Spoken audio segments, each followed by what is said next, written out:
Bienvenidos a Gente con Propósito, un espacio donde converso con amigos y gente que conozco sobre su vida y cómo Dios le ha puesto un propósito importante para ellos. En esta ocasión tengo el privilegio de tener a Yanelis Castellón Jiménez, my friend. ¿Cómo estás? Bien, muy bien. Gracias por tenerme acá. Qué bueno. Te agradezco por tomar un poquito de tiempo y venir acá y compartir con nosotros sobre tu historia. ¿Cómo te sientes? I'm okay, I'm good. Estoy bien hoy. Hoy ha sido un día bendecido. He pasado buen tiempo con la familia. Estoy muy feliz, he tenido un buen día. Así que me has traído en un buen día para tener buenas conversaciones. Qué rico. Una de las cosas que Dios puso en el ser humano es poder conversar. Yo creo que no sé si los animales pueden hacer eso, ¿no? Pero una de las cosas que yo disfruto es poder conversar, poder compartir ideas, poder compartir experiencias. Y la vida de Yanelis ha tenido muchas experiencias felices, pero también otras quizás no tan felices. La pregunta sería, ¿cuál tú crees que fue el propósito que Dios puso a Yanelis en esta tierra? Oh, wow. Bueno, esa es una pregunta que a veces todavía me la estoy haciendo. Quizás tenemos que hacer el podcast otra vez en un par de años. Yo creo que es justo que nuestro propósito a veces se reajuste en el camino, ¿verdad? Y yo creo que sí, que me ha tocado reajustar. Yo sé, vamos a ir bien desde atrás. ¿Desde cuándo quieres empezar? ¿Quieres empezar desde Camagüey? No sé. Hace 2 años atrás cuando naciste. Hace 2 años atrás. El propósito, yo creo, de cada uno es el rol que uno tiene en la familia. Entonces, yo sé que yo entré con el propósito, por ejemplo, cuando llegué, fui la niña de mi casa, la única hija por mucho tiempo, y yo sé que parte de mi propósito en ese momento fue un rol muy importante que tuve con mis padres. Yo creo que muchas personas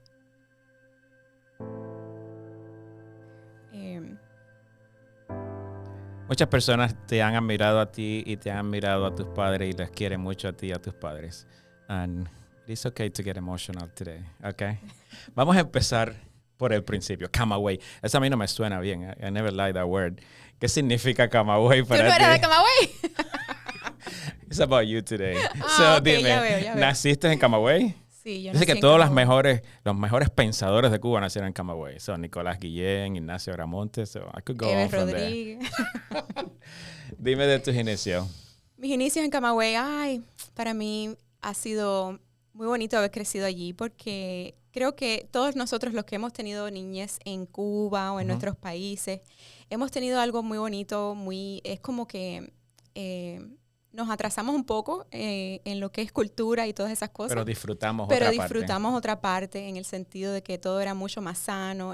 Teníamos décadas de atraso en muchas cosas y hasta en lo que es la manera que nos relacionábamos, cómo jugábamos afuera, pasábamos el tiempo en la calle, todas esas cosas. Y entonces yo creo que eso para mí fue muy importante. Aunque eras niña y única hija, ¿te dejaban jugar pelota en la calle? Me dejaban jugar afuera, sí. Qué Me dejaban jugar afuera y eso fue algo que yo no cambio por nada. Mi niñez en Cuba, de poder jugar con todas mis amiguitas en la calle, de poder tener esa relación tan linda. Como yo era hija única y no tuve hermanos, pues eso para mí era vida, poderme pasar ese tiempo afuera. Y entonces el cambio grande fue cuando llegué acá a este país, que estaba solita. O sea, ¿con cuántos años llegaste? Yo llegué con 12 años. O sea, con 12 años. De ese primer antes de llegar aquí a Estados Unidos, ¿quién tú crees que en Cuba quizás fue un role model para ti? Alguien que tú decías, cuando yo sea grande quiero ser como fulano. Cuando aquel tiempo todas las muchachitas, bueno, no voy a decir, me voy a meter en problemas si digo nombres de personas, pero muchachitas que quizás después tú puedas entrevistar, que eran como del tiempo tuyo más o menos. Ay, Dios mío, perdónala. Todas esas jovencitas que en aquel tiempo eran las que cantaban, las que se desarrollaban, y yo decía, cuando yo creo que quiero ser como fulana, como mengana. Tenía muchas que influyeron mucho en mí y entonces sí, de esas muchachitas tenía muchas. Pero siempre mis padres fueron, claro, los que más tuvieron influencia sobre mí. Me encantaba que mis padres tenían siempre su casa abierta para los jóvenes. Siempre estuvieron bien involucrados en lo que era la iglesia, el desarrollo de la iglesia. Ellos siempre fueron líderes. En lo que eran los jóvenes, se traían a los jóvenes el sábado en la noche a la casa. Conseguían por ahí una cosa de helado y traían el helado. Y entonces, así, siempre los jóvenes tenían dónde reunirse y era en casa de mis papás. Y de ahí aprendí mucho. Qué bueno. Yo creo que eso nos dice que hay una tremenda responsabilidad para todos en que en ese tiempo tú mirabas a algunas muchachas de la iglesia, pero quizás después mucha gente ha mirado hacia ti, ¿verdad? Y tú llegas a ser un role model para otra persona o un modelo a seguir. Y yo creo que todos en eso tenemos cierta responsabilidad de que tus hijos, tu familia, al igual que tú mirabas por tus padres, eh, nosotros podemos hacer un modelo positivo o negativo para otras generaciones. Eso es muy importante. Muy bien, llegaste a Estados Unidos con 12 años y llegaste a Los Peregrinos. ¿Qué tal fue una teenager llegando a Estados Unidos? Eso debe ser un cambio bastante fuerte. Sí, fue muy difícil. Yo en aquel momento me acuerdo que, bueno, llegué muy triste porque era una edad, era de 12 a convirtiéndome casi en 13, esa edad de empezar de la adolescencia. Y entonces todo a uno le da pena. Era aprender un idioma nuevo, a tener nuevas amistades, a establecer relaciones nuevas. Y eso fue difícil, obviamente. Extrañaba mucho a mi Cuba, extrañaba mucho a mi gente, a mis amiguitas del barrio con las que crecí, a mis amiguitas de la iglesia. Tener esa iglesia que me vio nacer, que todo el mundo en mi iglesita en Cuba era de la iglesia de la Vigía, y allá era una iglesia pequeña, pero una iglesia que yo crecí, que todo el mundo de la iglesia, yo era la bebé de todos. Y entonces llegar a una iglesia grande, como era Los Peregrinos, que era una iglesia bastante grande. En su momento tenía muy buenos conquistadores, tenía bueno de todo. Pero sí tenía eso de que a veces uno se pierde en las iglesias grandes y no era lo mismo, no era mi iglesita chiquitica que ya todo el mundo me conocía. Entonces eso fue bastante difícil en el sentido de que cuando entré, las muchachitas que habían también estaban en esa edad, una edad 12 y 13, que ellas mismas son inseguras. Y entonces en su propia inseguridad pues me hacían cositas que quizás eran feas y yo lloraba mucho, extrañaba mucho a mis amiguitas de Cuba. Ahí fue cuando yo entendí de verdad lo que es crecer aquí y crecer en Cuba. La inocencia en Cuba es muy diferente a cómo se crían los muchachos aquí. Y eso fue en el año que llegué, que hace unos años. Hace 2 o 3 añitos. Pero sí, esas niñas, hoy en día no puedo hablar mal de ellas porque son mis hermanas. Yeah. Esas niñas de Los Peregrinos son las que hoy en día me han sacado a mí de tantas cosas. De hecho, vengo de almorzar con 3 de ellas, ¿no? Y son las que me han secado lágrimas, son las que me han echado para adelante, las que oran por mí, las que yo considero mis hermanas. Pero me costó trabajo entrar. ¿Qué mensaje tú le puedes decir a alguien que no esté escuchando? Tomar un segundo aquí. Que quizás tiene un hijo que está llegando a esa edad. O un muchacho, un joven que está escuchando esto que acaba de llegar aquí a Estados Unidos, que está en teenager age. ¿Qué tú le pudieras decir de tu experiencia de cómo sobreponerse a ese tiempo? ¿Es difícil? Es difícil. Yo diría que está bien extrañar. Hay que sentir que lo que uno dejó atrás, por ejemplo, muchas de las cosas que yo sentía cuando yo llegué, me sentía culpable. Cada vez que yo comía algo, por ejemplo, la gente en mi casa o en Cuba, o lo que yo dejé o mis amiguitas no pueden comer esto, o no pueden ver esto, no pueden disfrutar esto. Me sentía culpable por mucho tiempo. Y yo creo que hay que darse ese tiempo de uno poder procesar todas esas cosas. Los padres ténganle paciencia a sus hijos, no los empujen a estar más de lo que ellos puedan hacer. Yo recuerdo que mi mamá, aunque yo no quería, me metía en Los Conquistadores. Y se lo agradezco porque a base de eso fue que poquito a poco yo fui entrando en el grupito de las muchachitas y todas esas cosas. Esas relaciones. Hice esas amistades. Pero cuando aquello yo no quería. Yo no quería. Entonces, el consejo sería eso, los padres que le tengan paciencia a los muchachos, que sigan perseverando y que no se den por vencidos. Que se puede. Excelente. ¿Qué tiempo estuviste en Los Peregrinos antes de que ustedes vinieran para Orlando? 4 años en Los Peregrinos. 4 años, sí. Ok. Llegaste aquí todavía siendo una teenager sí. a Orlando y viniste para nuestra iglesia de Schiller. Sí, Schiller Oaks. ¿Qué significa ese tiempo? Porque pasaste tu juventud, todavía estás joven, aquí en Schiller. ¿Cómo fue esa transición de que ya habías hecho amigos en Miami? Y tus padres dicen, well, we are living again, sí. Nos vamos de nuevo. Sí. ¿Cómo fue eso? Fue un choque de cultura otra vez. Yes. Fue duro mudarme o sea, cuando uno viene de su país es difícil. Y mudarse de Miami para acá es difícil porque cuando nosotros llegamos acá, ahora Schiller Oaks está compuesto de muchos cubanos. Pero en el año que nosotros llegamos, en el 97 creo que fue, sí, 97, no había, casi la mayoría eran puertorriqueños y era otra cultura para mí totalmente diferente, porque en Miami uno más bien se relaciona pues con y era una cubanos. Iglesia mucho más pequeña también. Era una iglesia más pequeña, pero mucho más variada. Había acá más nicaragüenses y muchos puertorriqueños. Entonces, para mí, entrar otra vez en esa cultura fue algo que tuve que aprender a hacer también. involucrarme. Una cultura bella también, que la amamos igual que la cultura cubana, pero que tiene sus diferencias también. Y entonces, pues, también me costó trabajo acostumbrarme a entonces hacer esas nuevas amistades. Y mis padres, que siempre fueron muy celosos y no me dejaban salir con nadie, entonces más les costó a ellos acostumbrarse a dejarme salir, a tener amistades, a confiar en mí, todas esas cosas. So, cuando yo llegué aquí a Estados Unidos, aquí a Orlando, fue en el 2002, y la Yaneli que yo conozco siempre fue líder de iglesia. Yo creo que eso está innato en ti un poquito. ¿Cómo te fue en esos tiempos de ser líder de jóvenes? ¿Cómo tú ves las diferencias con hoy en día? ¿Cuán fácil, cuán difícil fue esa experiencia de ser líder y de poner tus talentos con Dios? Recuerdo que estabas estudiando en la universidad y nunca paraste de hacer otras cosas, pero siempre estuviste envuelta en servir a Dios. ¿Cuál fue tu experiencia en ese tiempo? En ese tiempo yo ya era líder en mi trabajo. Yo empecé desde muy temprano, me habían puesto líder en el trabajo. Y para contestar tu pregunta, yo creo que sí, que eso de líder como que Dios lo pone en uno. Uh-huh. Yo tengo dos respuestas para eso. Lo primero es que yo lo vi en mis padres. O sea, que se aprende por los ejemplos que uno está mirando siempre. Pero también pienso que todo lo que uno es porque Dios lo pone en uno. Los talentos que podemos tener, obviamente sabemos que Dios lo da.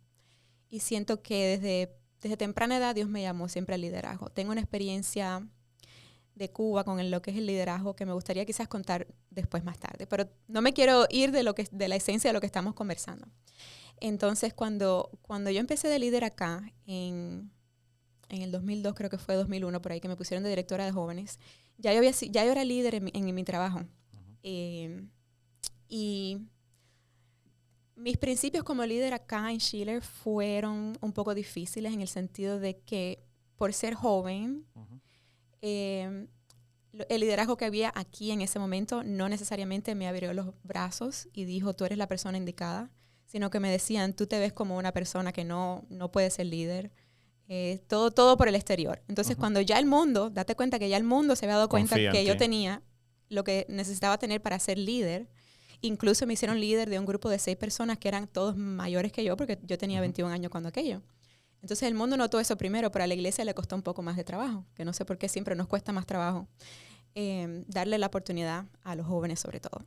Entonces esa oportunidad se la agradezco al pastor Parker, que fue el que me la dio en aquel momento. Yes. Y cuando yo comencé como líder, como te digo, tuve varios retos acá, muchos retos. Pero yo sabía que venía de Dios porque yo constantemente estaba pensando en eso. O sea, yo estaba en mi trabajo pensando en la programación que iba a hacer el viernes. Estaba pensando en las personas que tenía que llamar. Estaba pensando en orar por tal persona que los padres me decían, mi hija no quiere ir a la iglesia. Entonces yo en el trabajo me acordaba de la persona y oraba por ella. Decía, Dios mío, por favor, que se embulle, que venga el viernes, que se involucre. Estaba pensando, cuando salíamos de aquí, siempre hacíamos una reunión, cuando aquellos nos reuníamos los viernes por la noche, después de hacer el culto de jóvenes, y entonces yo siempre pensando, Dios mío, tengo que llamar a tal persona para que se embulle, porque sé que no va a venir a la programación del viernes a la iglesia, pero quiero que venga con nosotros después de. Y siempre en el trabajo el día entero era pensando en eso. Cuando me iba a la escuela, porque trabajaba a tiempo completo y estudiaba a tiempo completo, cuando me iba a la escuela igual, estaba haciendo mis exámenes, lo que sea, y era pensando en cómo avanzar, en cómo mejorar, en cómo hacer que las cosas pues llegaran a donde tenían que llegar y poder hacer un buen trabajo. Siempre pensando en que el trabajo no lo hacía para el hombre, sino que lo hacía para Dios. Amén. Y cuando Dios lo pone a uno en un puesto de liderazgo, creo que eso es lo que tenemos que tener siempre pendiente, ¿no? Que a quien uno le debe explicación, o quizás a quien uno le deba, no explicación, ¿cómo me digo? A quien uno se le debe. Uh-huh. El propósito por el cual tú estás haciendo las cosas es siempre para Dios. Y entonces por eso es que es tan complicado, en el sentido de que hay que hacerlo bien. Porque las cosas para Dios no se hacen. ¿Pudieras decirle un mensaje a algo? Porque creo que Dios nos da talentos a todos. Uh-huh. Y it's up to you. Depende de ti tú poner esos talentos a trabajar. Uh-huh. Y con tu historia la conozco porque te conozco, pero veo que siempre pusiste tus talentos para Dios y trabajaste duro y te costó trabajo, ¿verdad? Y cuesta a veces tener oposición y cosas así. Pero no te diste por vencido. ¿Qué le puedes decir quizás a un líder de joven, a un muchacho que esté sentado en su casa, que siente, no vale la pena hacer nada por la iglesia. ¿Qué hay que hacer con los talentos que Dios nos dio? Bueno, eso está en la parábola. Sabemos que los talentos Dios los da y nosotros tenemos la responsabilidad de devolverlo. Entonces, hay que tener siempre pendiente, y era lo que yo tenía siempre presente, que eso fue algo que me enseñaron mis padres y nunca lo voy a olvidar. Cuando hacemos las cosas para Dios, sabemos que vamos a tener oposición, sabemos que vamos a enfrentar batallas, pero uno lo que nunca tiene que perder la meta, y la meta es hacer las cosas para Dios, sabiendo que Él es el que nos da los talentos, como tú dices, y sabemos que le tenemos que devolver a Él lo que Él nos está dando, no a las personas y no a los seres humanos, y tratar de hacerlo lo mejor que tú sepas que tú puedes. Y como yo empecé tan verdecita, tan nueva, cometí muchos errores, muchísimos errores. Todos lo hacemos. Como cada uno de nosotros, ¿no? Yo empecé bien verde y de ahí me ha tocado crecer mucho. Me ha tocado crecer mucho, sí. Pero nunca perdí el sentido de que esa responsabilidad de que yo sabía que lo que estaba haciendo lo estaba haciendo para el que nos da la vida, el que nos da las bendiciones, nos da todo. So, hay que hacerlo. Go and do it, whoever you are.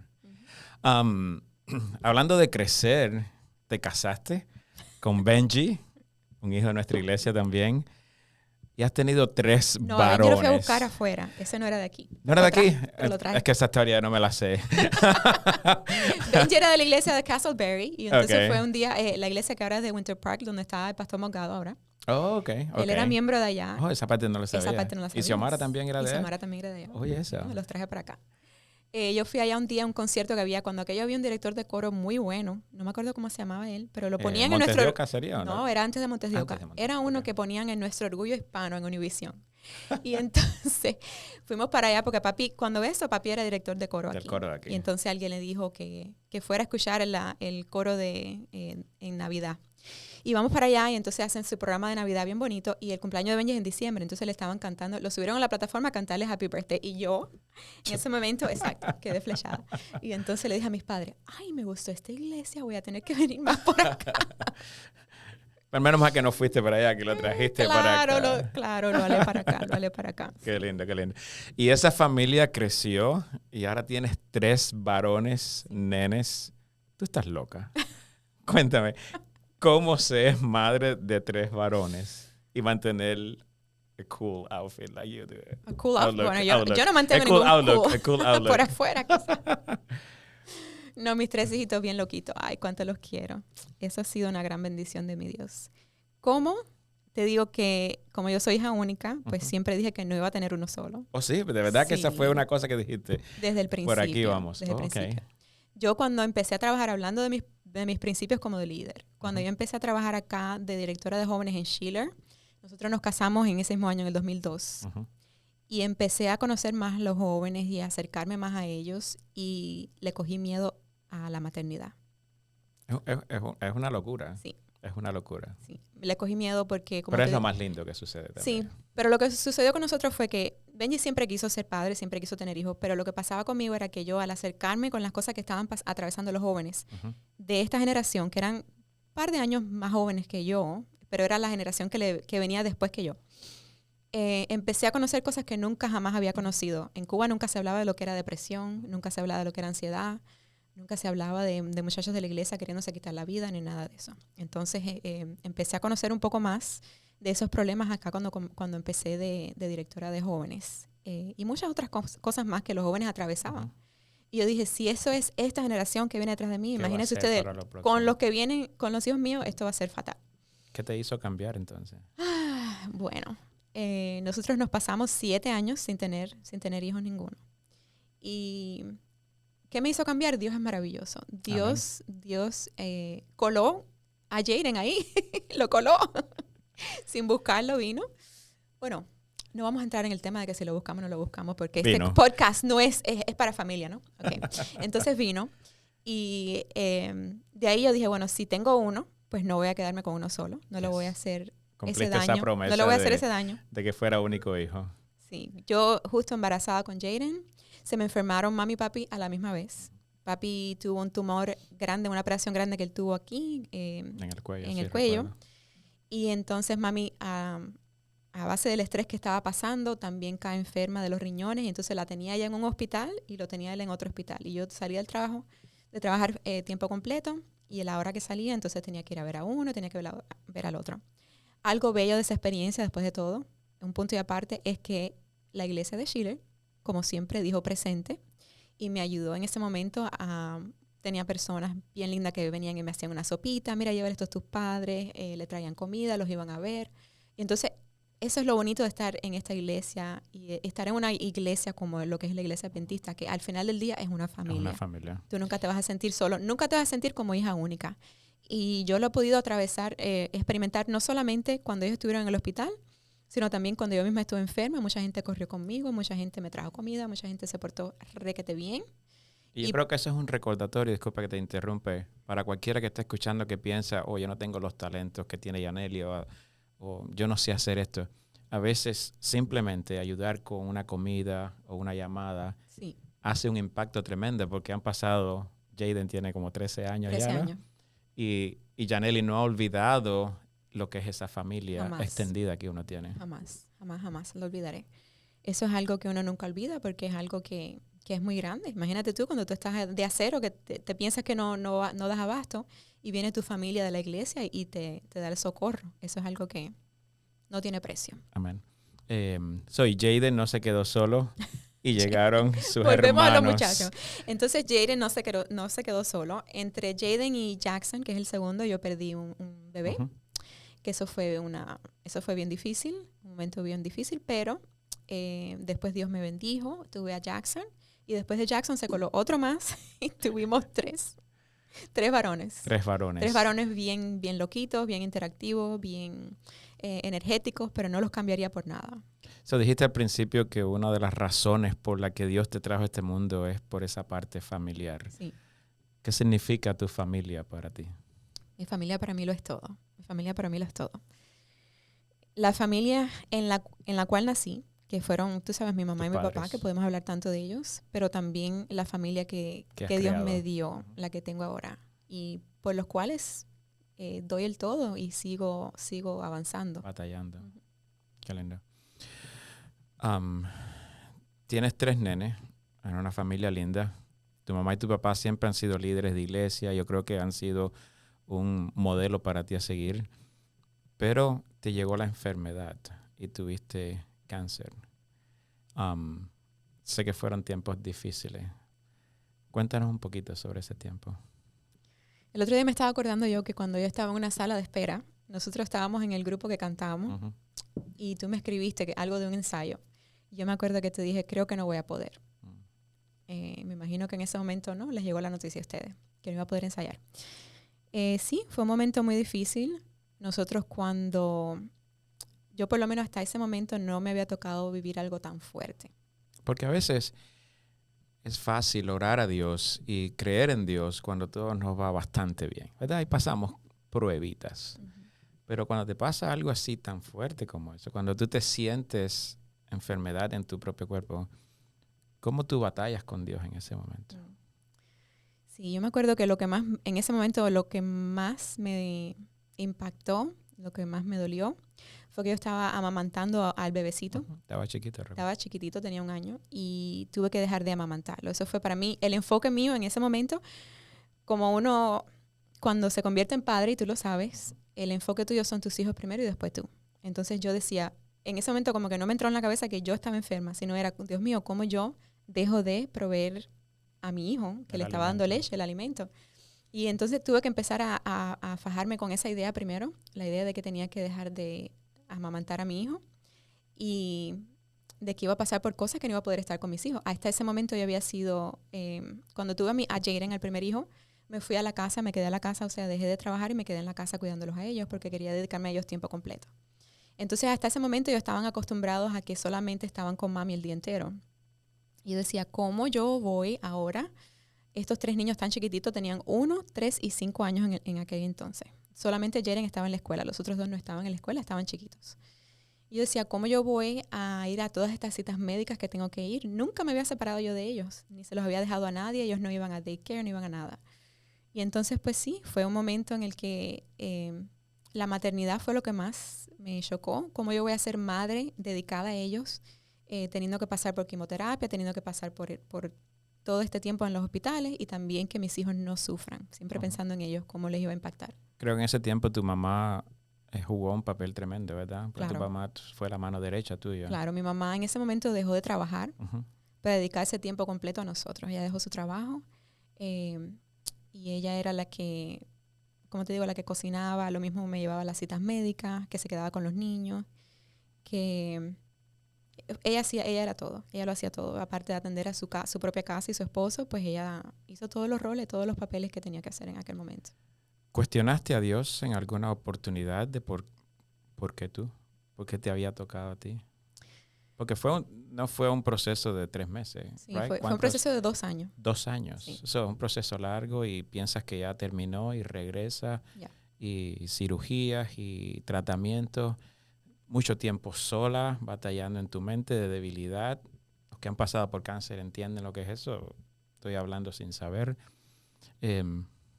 ¿Cómo lidiaste con Dios en ese momento? ¿Y qué le puedes decir quizás a alguien que esté pasando o quizás va a pasar? Porque eso nos puede tocar a cualquiera. ¿Cómo tú te preparas para esto? ¿Cómo puedes enfrentar momentos tan duros como estos? Mira, yo he tenido 2 momentos súper fuertes en mi vida. Uno fue el enfrentar el cáncer, que fue por 2 años, y el otro momento fue cuando perdí a mi mamá. Uh-huh. En el momento de enfrentar el cáncer y el momento de perder a mi mamá han sido 2 experiencias totalmente diferentes, de la noche al día, en lo que se trata de fe. Cuando a mí me diagnosticaron el cáncer, ya te digo, mi enfoque, yo no podía ni pensar que eso era lo que me estaba pasando, no era mi realidad. Uh-huh. Mi realidad fue move forward, o sea, tenía que seguir adelante por los niños míos que tenía. Entonces, como fue una batalla tan larga, como tú dices, no fue que hoy me dio y mañana me operaron y ya se acabó todo, sino que fue una batalla bien larga. Y sí, tuve momentos de flaqueza, pero no fueron momentos, o sea, yo no me daba la oportunidad de pensar casi en nada. Yo creo que en el momento que me vino, Dios, yo siempre he tenido una conexión, creo que bastante fuerte con el Espíritu Santo. Y yo presentía que algo iba a pasar en nuestras vidas. Yo presentía que algo fuerte venía. Antes que llegara. Oh, wow. Yo presentía que era algo fuerte que venía para nosotros. Y entonces me puse a orar y le dije, Dios mío, sea lo que sea, que no toque a mis hijos. O sea, preferiste sacrificarte tú en lugar de los muchachos. Y eso fue lo que pensé enseguida. Yo dije, no sé lo que vendría, no sé si era una cosa que quizás Dios tenía otro plan, otro destino. Pero dije, Dios mío, lo que tenga que venir, que no toque a mis hijos. Y entonces cuando me dieron mi diagnóstico, yo casi hasta feliz me puse. Porque no eran mis hijos.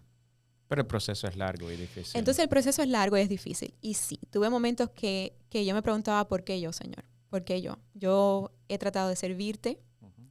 He tratado de trabajar para ti, he tratado de ser una buena persona, en lo que uno estima que uno puede ser buena persona, ¿no? Ser humano al fin, y los seres humanos somos todos inmundos y todos pecamos y todos cometemos errores, como yo digo, pero nunca fui, no sé, una persona loca o que hacía mal a muchas personas, en lo que yo entiendo, ¿no? Entonces uno como que sí se pregunta, ¿no? Se cuestiona, Dios mío, ¿por qué tú permites que sea tan fuerte la prueba? Porque fue fuerte. No fue, como te digo, algo rápido, fueron 2 años batallando, primero con tratamientos naturales, después con la quimioterapia, que eso le hace muchos trastornos al cuerpo uh-huh. de uno. Tuve que ir también a un centro, un sanatorio, como quien dice, en Illinois. Tuve que dejar a mis hijos solos por 11 días. O sea, que fueron cosas bien fuertes para mí. Procesos duros y largos. Procesos duros y procesos emocionalmente difíciles. Pero me mantuve fuerte porque yo creo que en ese momento tenía el apoyo de mis 2 padres, uh-huh. Tenía el apoyo de mi esposo, tenía el apoyo de mi comunidad, mi comunidad de Schiller, que se portó tan bien, ayudándome con, como les decía, con la comida, con todo. Y yo a veces cuando pensaba que podía flaquear, no flaqueaba porque yo sabía que habían tantas personas orando por mí, que era algo de lo cual, como dice la Biblia, una paz que sobrepasa todo entendimiento. Tremendo. Que a veces yo misma no me lo explicaba, o a veces los doctores mismos me decían, no entendemos por qué tú hablas de esa forma, o venían la gente a visitarme y cuando salían de mi casa me decían, yo vine a darte ánimo y yo salgo más animado que tú. Porque era algo que yo sentía que era algo sobrenatural. Y era porque habían personas en Cuba orando por mí, en Chile orando por mí, en Miami orando por mí, en Canadá orando por mí. O sea, Y yo me imagino que Dios estaba ahí en el trono escuchando todas aquellas oraciones y devolviéndome toda esa fortaleza que tuve que tener en ese momento, que me tocó tener en ese momento. Entonces aunque tuve momentos en los cuales flaqueé, Dios fue tan lindo, necesitaríamos otras 2 horas para explicarte, de las maneras que Dios cada momento me daba textos bíblicos, o si no mi abuela de Cuba me los mandaba, o si no, por ejemplo, cuando iba al hospital se aparecían las mejores enfermeras, de las cuales estoy tan agradecida, ¿no? Una anécdota rapidito, por ejemplo, un día yo le tengo pánico, soy claustrofóbica, le tengo pánico a lo que es entrar en un cuarto cerrado, y me tocaba hacer un MRI, uno de los scans que hay que hacerse, y el doctor no me había mandado la anestesia, y yo dije, aquí me voy a desintegrar, yo estaba temblando. Y dije, no me van a poder ni coger la vena. Y entonces algo lindo que me pasó, para no hacer la historia tan larga, es que la muchacha que estaba de turno, que se tenía que ir, me dijo, yo no me voy a ir. Yo lo que voy a hacer es que cuando te metan en la máquina, yo voy a estar del otro lado de la máquina y te voy a aguantar las 2 manos para que tú te sientas que tú no estás sola. Aquí. Wow, qué lindo.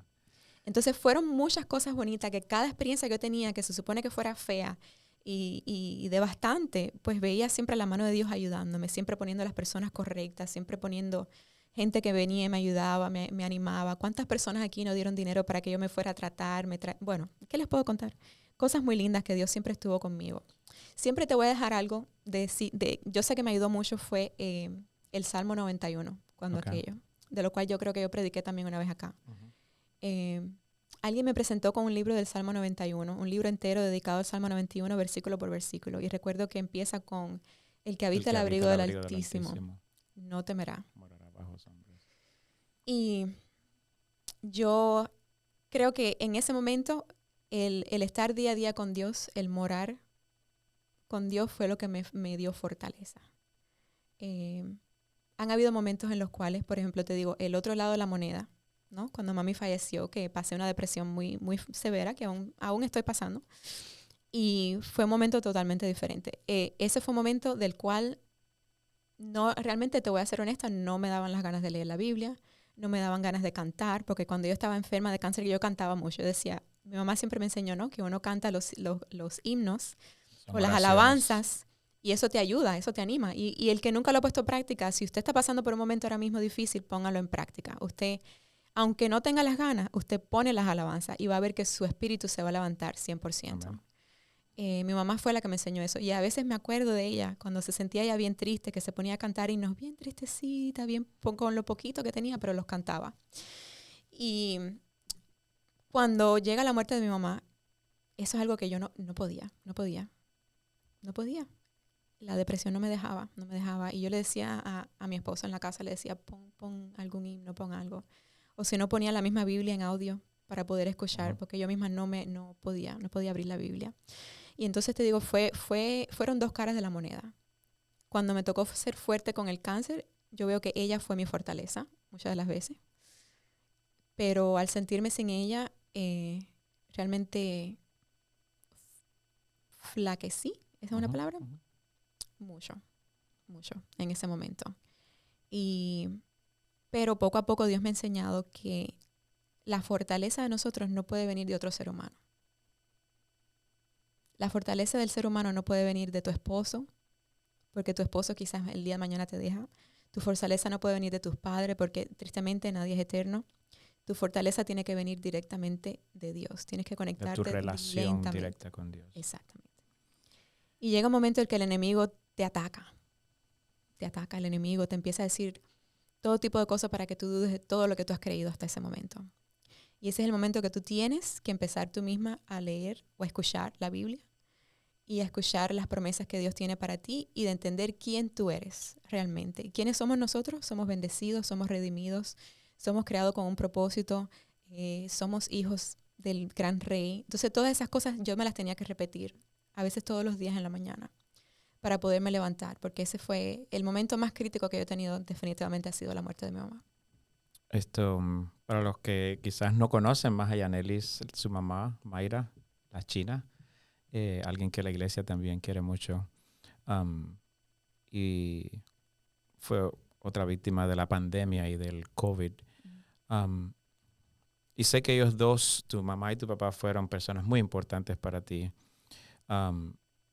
Sobre tu mamá, ¿qué es lo que más extrañas de ella? De ella lo extraño todo. De ella lo extraño todo, porque ella era todo para mí. Yo digo siempre que ella, no perdí una sola persona en ella, sino perdí varias personas, ¿no? Ella tenía muchos roles en mi vida. Ella era mi consejera, ella era mi amiga, ella era la que oraba por mí, la que yo creo que resguardaba a mi persona, a mi matrimonio, a mi familia, a mis hijos, más que ninguna otra persona. Saben que las madres son las que más oran por sus hijos. Entonces, al perder la persona que más creo yo que oraba por mí, pues me sentía, tú sabes, ¿de dónde voy a sacar mi fuerza si la que más fuerza me daba no puedo orar por lo que está pasando? Pero Jesús es lindo y siempre ha estado contigo. Siempre, siempre, siempre. So, quizás hay alguien que mire este programa y haya perdido a alguien cercano, y haya perdido a alguien que ama mucho, como tú amabas tanto a tu mamá. Haya perdido a alguien que necesita mucho, que era todo para ellos. ¿Qué le pudieras decir a alguien que esté pasando quizás por esto que tú has pasado? Mira, hay algo que a mí me ha ayudado mucho. Y es algo que mi papá siempre es el que más me dice esto. Y al principio hasta me ponía brava con él. Por decirme, ¿no? Que todo pasa con un propósito y que Dios puede ver el fin desde el principio. Pero es así. A veces nosotros estamos manejando para algún sitio, ponemos la dirección en el GPS y el GPS te dice, salte por esta otra vía y tú no estabas pensando salirte de esa forma. Entonces vamos a decir que te salgas, por ejemplo, en la I-4, vienes en la 4, te sales en la Lee Road. En esa calle, creo que es la Wymore, no me acuerdo cuál es, tú vas paralelo con la 4. Entonces a veces te das cuenta, miras para la 4 y te das cuenta que hay un tapón tremendo. Que tú, si hubieras seguido, no te hubieras dado cuenta y hubieras estado parada en el tapón y no hubieras quizás llegado a una cita, a tu casa, a lo que tenías que haber llegado. Pero Dios ve un poquito más que nosotros. Dios ve más allá. Y entonces es el mismo ejemplo. Estos GPS puede ver que hay un tapón, puede ver desde arriba, los satélites pueden ver. Y es el punto de vista que nosotros no tenemos. Eso es lo que a mí me da paz. Entender de que Dios ve desde otro punto de vista desde el cual nosotros no podemos ver. So, donde quiera que tú estés, si estás pasando quizás por cáncer, si has perdido a alguien que amas mucho, no dejes a Dios. Dios sabe el plan. Él sabe la mejor ruta para ti. Confía en Él. Es difícil. Es muy difícil, claro. No es fácil ajustarse tampoco. Perder un ser querido es algo bien fuerte porque, por ejemplo, tu mente nunca se acostumbra. El otro día estábamos poniendo el piso en el cuarto de Jackson y digo, ay, cuando mami llegue le va a encantar. Todavía la extrañas. Todavía, claro. Y siempre la voy a extrañar por toda la vida. En mi rol actualmente como en lo que trabajo ahora, haciendo ministerio con niños, yo sé que ella lo hubiera disfrutado triple, más que yo. Y sé que ella hubiera sido, claro, no solo orgullosa de mí, sino que ella se hubiera involucrado también. Fuera la mano derecha tuya. Mi mano derecha. Pero creo también que Dios nos da las posibilidades, cuando ponemos nuestros talentos en sus manos, de crecer en eso también, ¿verdad? Y de hacerlo lo mejor posible, porque esas personas que estuvieron antes que nosotros nos enseñaron. No quiero dejar fuera a Pepe, porque a Pepe lo queremos mucho también. Y yo sé que tú eres la niña de los ojos de José Jiménez. ¿Qué ha significado Pepe para ti, Pepito? Imagínate tú. Mi papá ahora es mi todo, es mi mejor amigo ahora mismo, a quien yo le puedo contar algo y saber que puedo confiar en él. Aunque a veces él se siente yo sé que él se siente como que no es mi mamá, pero yo no necesito que él sea mi mamá. Yo sé que él, como mi papá, me ayuda mucho. Mi papá es mi orgullo, siempre ha sido mi orgullo. Una persona con un corazón bello, bello, bello. Yo quisiera cuando crezca tener el corazón que él tiene. Yo también. Sí, es una persona muy dadivosa, siempre pensando en el otro. Me acuerdo una vez también aquí que Schiller fue tan bello con él, que él estaba también atravesando la operación que le tuvieron que hacer. Y él estaban pidiendo una ofrenda. Y yo me acuerdo que él sacó todo lo que tenía de dinero para darlo para esa ofrenda y no sabía que era para él mismo. Y siempre ha sido ese tipo de persona, ¿no? Que ve más bien por el otro que por él mismo. ¿Y qué te digo? Él es el todo de mis hijos lo adoran. Y él a mis hijos también. Ha establecido en mí esos valores de familia, de echar para adelante por la gente que uno quiere. Esa cosa de relación, tú sabes. Algo que aprendimos de Jesús también. Jesús vino a dar su vida por nosotros porque le importamos tú y yo. Y si algo aprendemos de Jesús es eso, que le importan las relaciones interpersonales. Y mi papá es una persona que, aunque él no lo sabe, él es bueno en relaciones interpersonales. Tremendo conversador y la gente lo quiere mucho. Um, y eso quizás también es un mensaje para alguien que le toque hacer el rol de otra persona, ¿verdad? Porque Pepe ha tenido que tomar el rol de la China contigo también. It's okay. Dios te va a dar la fuerza, Claro que sí. y las posibilidades de disfrutar el momento. Y tenemos que disfrutar cada momento, cada etapa, porque no sabemos cuándo es la última. Estabas hablando un poquito, y ya estamos casi llegando al final, de tu rol hoy en día, porque hemos hablado, me dijiste desde el principio que tu propósito en la vida es tu familia y mantener eso lindo. Pero Dios también te dio talentos profesionales. Sé que has estudiado, que tienes tu máster, habla un poquito de eso. ¿Y de qué estás haciendo hoy en día? Porque Dios te ha bendecido también. A pesar de todo esto que has pasado en los últimos 3, 5 años, no has parado de seguir dando y de seguir contribuyendo en donde quiera Dios te ha llamado. Y eso los hombres también lo han recompensado en el trabajo que estás haciendo hoy en día. Cuéntame un poquito sobre tu parte profesional. Bueno, mi parte profesional es parte de lo otro que estamos hablando, de lo personal, de siempre contestar el llamado de Dios. Cuando yo fui llamada a trabajar en la conferencia de la Florida, apenas habían pasado 6 meses de la muerte de mi mamá y estaba muy afectada todavía. Y mi papá fue el que me dijo, sí, toma la posición, hazlo, porque eso te va a ayudar a salir del hueco en el que yo estaba. Estaba en un hueco muy oscuro, del cual no sabía. ¿Sabes? Yo en ese momento llegué a pensar que jamás iba a sonreír en la vida, que jamás iba a poder superar algo tan fuerte. Te digo que aún ya van a cumplir casi 2 años y aprendí que no es algo que uno supera, es algo que tú tienes que vivir con ese dolor día a día. Es una persona que tú siempre vas a extrañar y siempre te va a hacer falta. Entonces Pero hay que seguir viviendo, sí, y hay que seguir hacia adelante. me llega el llamado de trabajar en la conferencia y mi papá me dijo, dale, nosotros te ayudamos con los niños y demás. Y una vez más sentí el llamado de Dios, que nunca he podido decirle que no a Dios, aunque sea lo más loco, que es el puesto que estoy ahora, que creo que es algo bien loco de haber llegado aquí. ¿Cuál es tu puesto en la conferencia? Directora asociada del Ministerio de Niños, Familia y Solteros. Y digo que es algo loco porque yo no sienta que, o sea, yo siento que Dios me hizo el llamado y es un gran campo, es un campo que... Es un reto. Es un reto. Entonces por eso digo que es algo bien loco.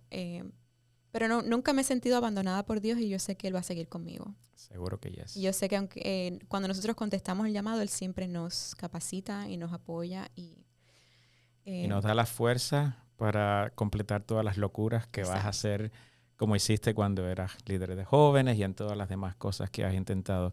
Porque así es Dios de lindo. Dios te va a ayudar cuando tú te propones planes grandes. Uh-huh. So, what's next? ¿Qué planes grandes tienes? Si quieres dar un poquito de lo que estás planeando hacer sí. en tu departamento. Yo he aprendido que para poder hacer un buen trabajo, nosotros tenemos que confiar en lo que es el discipulado. Jesús mismo tuvo sus discípulos y entonces esos discípulos fueron los que expandieron la luz al mundo. Y nosotros, ese es mi trabajo ahora. Mi gran reto es trabajar en hacer discipulado, en entrenar. En entrenar a personas que vayan a su iglesia y en su iglesia puedan establecer buen entrenamiento de familias, buen entrenamiento de niños, ya sea de escuelita de verano, de escuela sabática. Entonces estamos trabajando muy fuerte en lo que es hacer adiestramientos y entrenamientos para tratar de alcanzar la mayoría de las iglesias. Queremos que no se nos quede ni una sola iglesia, ya sea en español o en inglés, de tener adiestramiento y de tener los programas correctos que ellos puedan llevar consigo para sus iglesias y que puedan ministrar con ellos. Tenemos muchos programas ahora mismo en los cuales yo me he basado ahora en estudiar los programas que estén más actualizados en lo que es matrimonio, entrenamiento a los niños después de COVID. Después de COVID los niños están atravesando muchas cosas con lo que es el aprendizaje. Las relaciones también. Las relaciones también, salud mental, todas esas cosas. Entonces queremos poder recibir la información adecuada para poder repartir la información adecuada que las iglesias la puedan llevar a sus iglesias. Uh-huh.